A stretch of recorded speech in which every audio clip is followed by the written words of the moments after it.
बच्चों, वेदा अकेडमी में आपका स्वागत है। और आज हम लोग एक बहुत ही इंपॉर्टेंट टॉपिक के बारे में बात करेंगे जो बच्चों को बहुत परेशान कर रहा है। और बच्चे बहुत परेशान हैं उस बात से जिन्होंने क्लास 11th के अंदर साइंस स्ट्रीम ले ली है।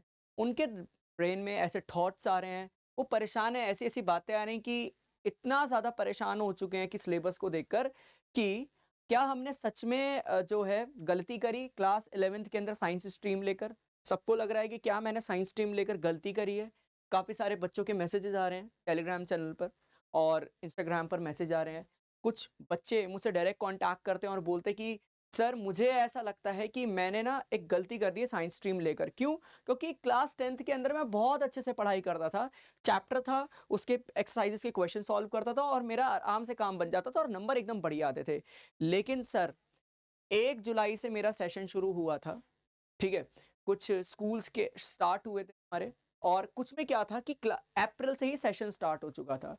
काफ़ी सारे बच्चे जो हैं अप्रैल से ही सेशन स्टार्ट हो जाता है। कुछ स्कूल क्या करते हैं प्री बोर्ड के बिहाफ पर बच्चों को एडमिशन दे देते हैं साइंस स्ट्रीम के अंदर। लेकिन बच्चों को जो सबसे ज़्यादा प्रॉब्लम देता है वो देता है समर वेकेशन के बाद वाली। क्योंकि बच्चों को बहुत परेशानी होती है, शुरू के जो चैप्टर्स हैं, ठीक है? एकदम नई चीज़ होती है हमारे लिए सिलेबस इतना ज़्यादा वास्ट हो जाता है कि हम लोग समझ नहीं पा रहे होते हैं कि इसको करें कैसे? इस सिलेबस को मैं कवर कैसे करूँ? तो देखिए बेटा, अपने अंदर ऐसे कोई भी थॉट्स, ऐसी कोई भी हीन भावना न डेवलप करें कि आपने गलत डिसीजन लिया है। देखिए, अगर आपने साइंस स्ट्रीम ली है, तो you made a very good decision, ये बात आप ध्यान रखिए, ठीक है? आप प्रेशराइज़्ड हो रहे हैं, आप तो फिर ये कि हमें इस बारे में सोचना चाहिए कि क्या मेरा इंटरेस्ट है साइंस स्ट्रीम के अंदर? तो फिर वो एक प्रॉब्लमैटिक चीज़ है ना? लेकिन अभी हम लोग बात करेंगे जिन बच्चों ने साइंस स्ट्रीम बड़े इंटरेस्ट से ली लेकिन फिर भी वो बहुत परेशान है कि साइंस स्ट्रीम उन पे चल नहीं रही है, ठीक है? उनको लग रहा है कि मैं ये कर नहीं पाऊँगा। तो देखिए, ये सेम सिचुएशन मेरे साथ क्लास 11th के अंदर थी। जैसे ही क्लास 10th पास करी मैंने और फिर हम लोगों ने एडमिशन लिया। मैंने एडमिशन लिया था एक दूसरे स्कूल के अंदर, स्कूल चेंज कर लिया था मैंने 10th के बाद।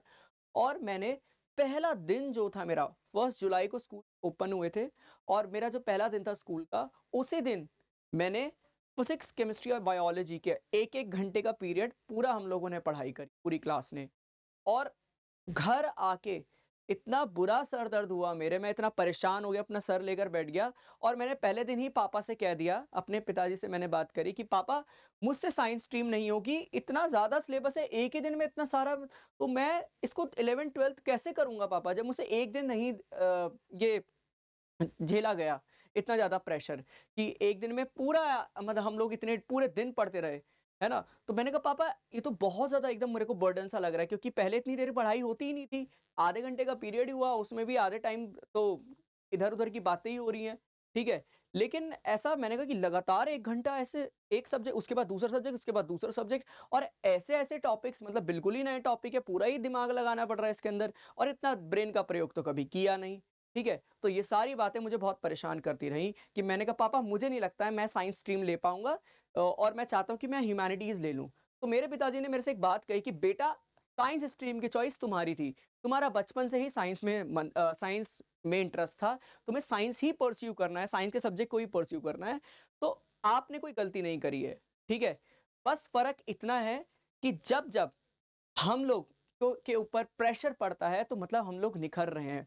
उन्होंने मेरे को एक एग्ज़ाम्पल दिया और उन्होंने बोला कि हम सब जो है ना एक रॉ मटेरियल हैं। Raw material in the sense मतलब उन्होंने कहा कि जब जो खदानें हो जब माइनिंग करते हैं तो कोयले की खान में सबसे ज़्यादा हीरा निकलता है, ये आपने सुना होगा, ठीक है? तो जो खदानें हो उसके अंदर खुदाई करते वक़्त हीरा निकल आता है। तो लेकिन जो वो हीरा होता है वो एक पत्थर होता है। वो बस एक स्टोन है, ठीक है? वो क्या है एक स्टोन है बेटा जी। लेकिन उस स्टोन को कीमती कौन सी चीज़ बनाती है बेटा?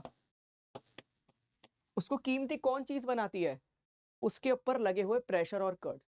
तो अगर आपके ऊपर बहुत प्रेशर आपको फ़ील हो रहा है कि बहुत प्रेशर है, ठीक है? आप अपने कंफर्टेबल ज़ोन में नहीं हैं, तो ये मानिए कि लाइफ़ आपको तैयार कर रही है एक बहुत बेहतर, एक बहुत ही कीमती चीज़ बनाने के लिए, ठीक है? तो इस बात से परेशान नहीं होना चाहिए आपको कि आपने साइंस स्ट्रीम ले लिया और अब आपसे नहीं हो रहा है। देखिए, कोई भी हम लोग नई चीज़ ट्राई करते हैं, तो उसमें प्रॉब्लम होती ही है, ठीक है?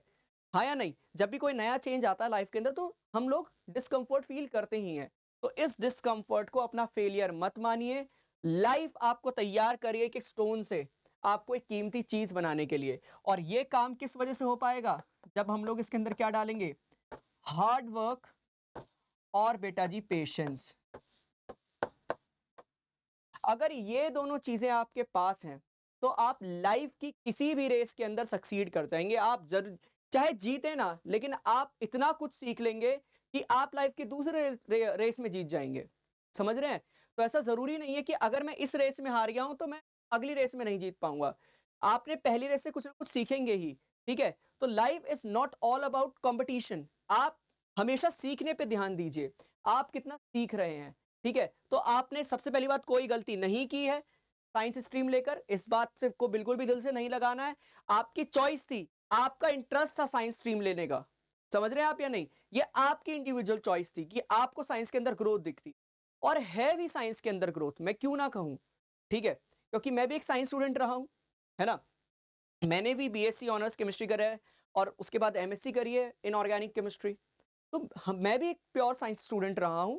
तो आप लोग परेशान मत होइए। ये सारी जो चीजें जो आप पे इतना ज्यादा प्रेशर है, अब 10th में क्या होता था कि एक तो सिलेबस बहुत कम। ठीक है? एक तो सिलेबस बहुत कम, ऊपर से क्या होता है कि टाइम बहुत ज्यादा होता है हमारे पास, है ना? साल भर में कुछ कुछ हमने पढ़ा, बस पेपर से कुछ टाइम पहले हम लोग आते हैं और कुछ नोट्स हम लोगों ने पढ़े, कुछ मैम ने नोट्स बताए, याद किए और हो गया। लेकिन अब याद करने से काम नहीं चल रहा है। अब कुछ भी याद नहीं करना पड़ रहा है। अब आपको सीधा कॉन्सेंट्रेट करना पड़ रहा है, कॉन्सेप्ट्स को ग्रास्प करना पड़ रहा है, रिवीजन करना पड़ रहा है। तो बेटा जी, अब आपको मेहनत, जेन्युइन मेहनत करनी है। समझ रहे हैं आप या नहीं? आपको कीमती बनाया जाएगा इस सभी हार्ड वर्क की वजह से ही। ठीक है? क्लियर? तो अगर आप ऐसा फील कर रहे हैं, जब मेरे पिताजी ने ये बात मेरे को समझाई तो मुझे बड़े दिल पे लगी और मैं समझ गया कि डरना तो नहीं है, अब इसको करना ही है। अब इसको फोड़ के ही मानेंगे कि अब साइंस स्ट्रीम ली है तो ली है। ठीक है? करना है इसको बिल्कुल, है ना? अब 11th क्लास आपके पास, मैं सच बताऊं आपको, अगर 10th क्लास यहाँ है ना, 10th क्लास का लेवल ये है, तो 11th क्लास का लेवल ये है। 11th क्लास का लेवल, ये कितना फर्क है, ये देखिए कितना फर्क है। और आप मुझे बताएंगे कि 12th कहाँ एग्जिस्ट करी होगी? 10th यहाँ, 11th तो 12th कहाँ करी होगी? ऊपर? नहीं बेटा जी, 11th से नीचे। क्योंकि 11th आपको प्रैक्टिस करवा देती है 12th क्लास में कैसे बोर्ड एग्जाम को, के प्रेशर को हमें सफर करना है या झेलना है हम लोगों को। ठीक है नहीं? तो उस टाइम तो और ज्यादा प्रेशर हो जाता है, तो वो प्रेशर ऑलरेडी रिड्यूस कर देती है हमारी क्लास 11th। क्योंकि आपके ब्रेन को तैयार करवाना जो है बोर्ड एग्जाम के लिए, उसमें सारी जिम्मेदारी क्लास 11th की होती है। कभी भी आपने देखा होगा कि जब मैराथन होती है तो क्या, मैं अगर आपको ये कहूं बेटा जी कल मैराथन है और आपको पार्टिसिपेट करना है और आपको फर्स्ट आना है, मुझे एक चीज बताइए, क्या आप फर्स्ट आ पाएंगे? आप क्या बोलेंगे? सर हमारी तैयारी नहीं है। ठीक है, मैं कहूंगा तैयारी कर लो, थोड़ा सा रेस वेस लगा लो, थोड़ा सा प्रैक्टिस कर लो। आप कहेंगे सर अभी भी नहीं होगा। तो आपके पास आंसर है ना? आपके पास आंसर ऑलरेडी है कि ऐसा नहीं होगा। जो बच्चा लगातार रोज सुबह उठ रहा है, प्रैक्टिस कर रहा है, वही मैराथन के अंदर जीतेगा। मैराथन के अंदर कौन जीत पाता है? मैराथन के अंदर वो कैंडिडेट जीत पाता है जो जिसके पास बहुत पेशेंस होता है। ठीक है? जो लगातार स्टेडी है। ये नहीं कि एक बार ही सारी अपनी एनर्जी रियून कर दी। ठीक है? तो जब आप कई सालों से प्रैक्टिस कर रहे होंगे तो ही आप मैराथन जीत पाएंगे। तो अगर आपको बोर्ड एग्जाम के अंदर सक्सीड करना है तो क्लास 11th की अग्नि परीक्षा आपको पास करनी पड़ेगी। मैं झूठ नहीं बोलूंगा, मैं आपको कोई बहकावे में नहीं रखूंगा कि क्लास 11th ईजी है। मैं सीधा कह रहा हूं, हार्ड वर्क करोगे तो चीज इजी है, कोई भी चीज है दुनिया की। ठीक है? अगर आप कोई छोटा सा बिजनेस भी चलाते हैं तो उसमें भी आपको हार्ड वर्क करना है। समझ रहे हैं या नहीं? तो सबसे बेस्ट काम मैं बताऊं, सबसे आसान काम दुनिया का जो मुझे लगता है, मैं भी बचपन में मेरा पढ़ने का मन नहीं करता था, लेकिन मेरे पिताजी ने मुझे समझाया सबसे आसान काम दुनिया का है बैठ के पढ़ाई करना। उसके अंदर अपने दिमाग को कंट्रोल करना है। ठीक है? क्लियर? आई बात समझ या नहीं? तो आपने कोई गलती नहीं करी है और बहुत अच्छी चीज है, बहुत प्राउड फील कीजिए आपने साइंस स्ट्रीम ली है। समझ रहे हैं या नहीं? जो साइंस स्ट्रीम का जो बच्चा है वो कहीं भी सक्सीड कर जाएगा। कल को अगर आप, चलिए आज 11th 12th आपने कर लिया, ठीक है, 11th 12th आपने साइंस स्ट्रीम ले ली और आपका जो है साइकोलॉजी पढ़ने का मन है, ठीक है, तो आप साइकोलॉजी पढ़ सकते हैं, परस्यू कर सकते हैं। लेकिन अगर कोई कॉमर्स और आर्ट्स का स्टूडेंट जो है उसका इंटरेस्ट होता है कि मैं बीटेक या इंजीनियरिंग परस्यू करना चाहता हूं, तो क्या वो कर पाएगा? तो you will be at edge, ठीक है। आप थोड़ा सा एक एज पर होंगे, आप थोड़ा सा एक लेवल अप ही होंगे। अगर आपको स्विच करने का मन है कि सर आज मेरा मन ये कर रहा है कि कल को मैं चाहता हूं कि मुझे अब समझ हो चुकी है, तो साइंस आपको वो एनालिटिकल पावर, वो रीजनिंग पावर, ये आपके ब्रेन की एक्सरसाइज करवा के प्रोवाइड कराती है। समझ रहे हैं नहीं? हम लोग कहते हैं ना कि कहाँ ए प्लस बी का होल स्क्वायर मेरे काम आने वाला है। बेटा वो ए प्लस बी का होल स्क्वायर कहीं काम नहीं आने वाला, ये सत्य है। आपसे कोई नहीं पूछेगा कि ए प्लस बी का होल स्क्वायर का क्या एक्सप्रेशन होता है, ये फॉर्मूला बताइए पूरा। ठीक है बेटा, लेकिन उस a प्लस बी के होल स्क्वायर पर जितने भी आपने क्वेश्चन करेंगे, आपका ब्रेन जो है उतना ही स्ट्रांग हो रहा होगा, आपकी रीजनिंग, एनालिटिकल पावर और रेशनलाइज थिंकिंग, ये सब बढ़ जाएगी। आप बहुत अच्छे से सोच पाएंगे, आप अलग अलग डायमेंशन में चीजों को एनालाइज कर पा रहे होंगे। अच्छा अगर ऐसा हुआ तो, अगर वैसा हुआ तो, अगर वैसा हुआ तो, समझ रहे हैं? तो एक ब्रेन के होलिस्टिक डेवलपमेंट के लिए ये सारी एक्सरसाइजेज जरूरी है। ठीक है, तो वही हार्ड वर्क, यही है प्रेशर और कट्स जो आपके पर लाइफ अप्लाई कर रही है। समझ रहे हैं? यही प्रेशर और कट्स आपको एक दिन, वो एक रॉ पत्थर जो एक जब डायमंड निकला था तो कुछ चमक नहीं थी खास उसके अंदर, लेकिन जैसे इसके ऊपर प्रेशर और कट्स लगे बेटा, एक कमाल की चीज हमारे सामने आई और दुनिया की सबसे महंगी चीज हो जाती है। आदमी उसको कहाँ धारण करता? अपने गले में, अपने कान में, अपने हाथ में। और राजा महाराजा तो माथे में रखते थे उसको। समझ रहे हैं? तो दुनिया आपको माथे पे बैठाएगी। ठीक है, समझ में आई नहीं आई? तो अगर आप हार्डवर्क से बच रहे हैं तो ये प्रॉब्लम है बेटा। साइंस लेना इज नॉट योर प्रॉब्लम, आप हार्डवर्क से बच रहे हैं इज योर प्रॉब्लम। समझ रहे? तो प्रॉब्लम समझिए पहले। ठीक, अब क्या करें सर? साइंस ले ली, ठीक है, समझ में आ गया सर हमने कोई गलती नहीं करी है साइंस लेकर। ठीक है, ये बात मुझे अच्छे से समझ में आ गई है। अब क्या करूं सर, मैं कैसे हैंडल करूं उस प्रेशर को? मुझे ये समझ में आ गया, मैंने मन बना लिया, मैंने साइंस ली है, तो मैं इसे करके दिखाऊंगा। समझ रहे हैं? मैं इसको करके दिखाऊंगा, ये बात आपको समझ में आ गई है। लेकिन बेटा जी, मैं आपको एक चीज बता दूं कि अभी भी कहानी आसान नहीं है। ठीक है, वही आपको हार्डवर्क करना पड़ेगा। करूं, करना क्या है? अब यही तो जानना है मैं कि सर अब मैं करूं क्या। देखिए, सबसे पहली चीज जो है बेटा, आपको जो क्लास में बताया जाता है उसको अटेंडेड, बहुत अच्छे से अटेंड कीजिए। ठीक है, आप क्लास के अंदर बहुत अटेंटिव रहिए, इधर उधर डिस्ट्रैक्शन नहीं होना चाहिए। ठीक है, तो सीधी सी बात है कि क्लास के अंदर नो डिस्ट्रैक्शन। अब ये क्लास 10th नहीं है, 9th और 10th नहीं है, अब आप बड़ी क्लास में पढ़ रहे हैं। ठीक है, तो सबसे पहले क्लास के अंदर नो डिस्ट्रैक्शन होना चाहिए। आप बहुत कॉन्सेंट्रेशन से पढ़ रहे हैं क्लास के अंदर, पहला काम तो ये करना है। ठीक है, क्लियर? स्कूल के अंदर आप क्लासेस ले रहे हैं या जहां भी आप एक्स्ट्रा क्लासेस ले रहे हैं, ठीक है, क्लास को विदाउट डिस्ट्रैक्शन फुल कंसंट्रेशन से पढ़ना है आपको। दूसरी चीज, अब जब मैंने क्लास पढ़ ली है, ठीक है, तो मुझे नोट्स पे बहुत ध्यान देना है, क्योंकि अब यहां सारा खेल नोट्स का चलेगा।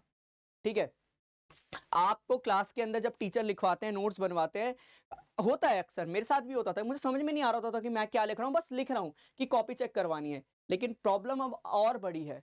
ठीक है, अब प्रॉब्लम क्या है बेटा, कि आपको अगर आपके नोट्स, टीचर ने नोट्स प्रोवाइड करा रहे हैं, वो ठीक है, आपको लग रहा है मुझे समझ में आ रहा है, तो आप उन पे जाइए। अदरवाइज आप अपने खुद पढ़ाई करके, सेल्फ स्टडी करके खुद से नोट्स बनाइए। ठीक है बेटा, तो नोट्स एक बहुत ही इंपॉर्टेंट रोल प्ले करेंगे आपकी पढ़ाई के अंदर, नोट्स आपके पास होना चाहिए। और तीसरा काम बेटा, इन नोट्स को आप एनालाइज कीजिए क्वेश्चन करके। जब आपने नोट्स बना लिए हैं, नोट्स को अच्छे से पढ़ लिया है, समझ लिया है, तो नोट्स को समझना है। नोट्स को समझना है बेटा जी, याद नहीं करना है, समझना है। समझ रहे हैं? क्लियर? चलिए, तो नोट्स को समझना है बेटा। तीसरा काम सबसे इंपॉर्टेंट, ये तीन काम कर लेना, ये तीन अस्त्र हैं जो मैं आपको दे रहा हूं।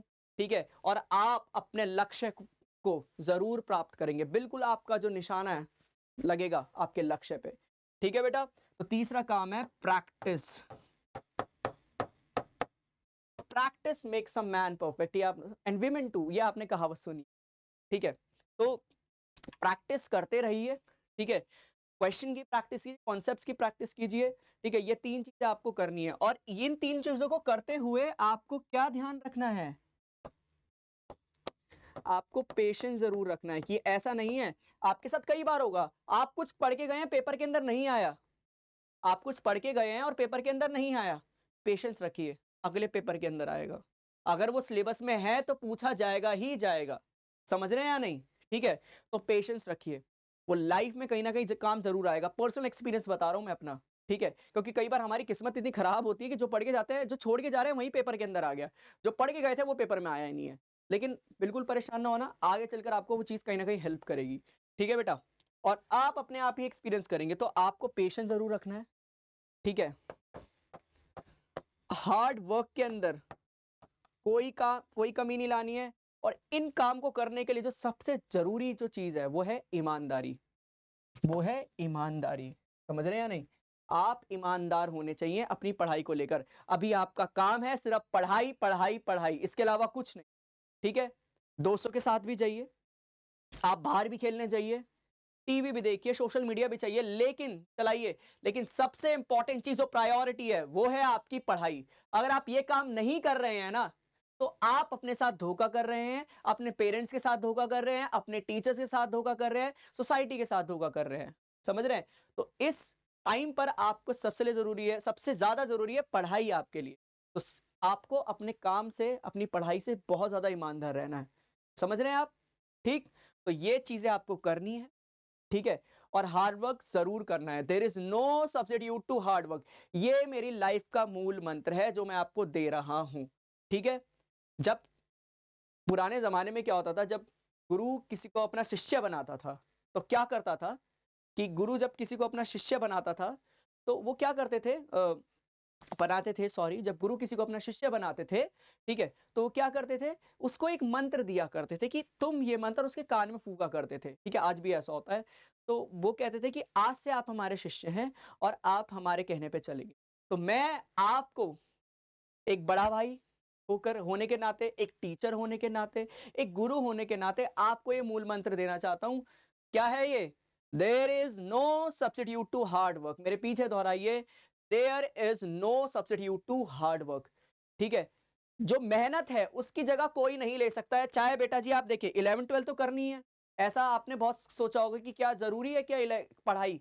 कुछ लोग ऐसे हैं जो बिज़नेस कर रहे हैं बिना पढ़े, और मतलब ड्रॉप आउट करके वो बहुत कुछ अच्छा कर गए लाइफ में। तो बेटा ऐसे केसेस बहुत रेयर हैं, ठीक है? और हम लोग रेयर नहीं हैं, ठीक है? क्लियर? इंसान को कामयाब बनाने के लिए 2 चीज़ें होती हैं, एक किस्मत और एक उसकी मेहनत। अब किस्मत तो हमारे हाथ में नहीं है, क्या रह गई? मेहनत तो मेहनत ही कर लो, जो चीज़ है वो तो कर लो, ठीक है? तो हार्ड वर्क का बेटा कोई सब्स्टिट्यूट नहीं है। समझ रहे हो या नहीं? ठीक? तो अब जाओ, जाके पढ़ाई करो और शुरू हो जाओ एक ऐसी जंग के लिए जिसका जो फल है वो इतना ज़्यादा मीठा होने वाला है। ठीक है? जब कामयाब बनोगे ना, तो इसी मेहनत को चीख-चीख के कहोगे कि हाँ, मेहनत कर।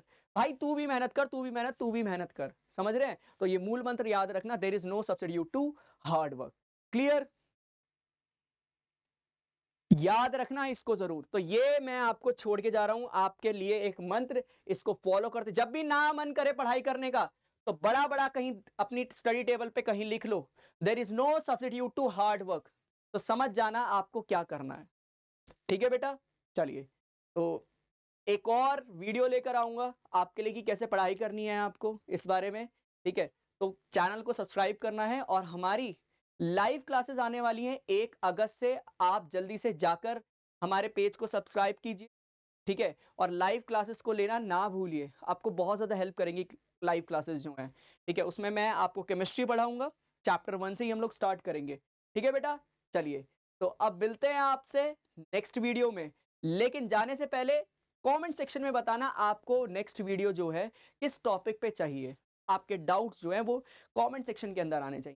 ठीक बेटा? तो मिलते हैं आपसे नेक्स्ट वीडियो में, तब तक के लिए आपको धन्यवाद, शुक्रिया और अलविदा।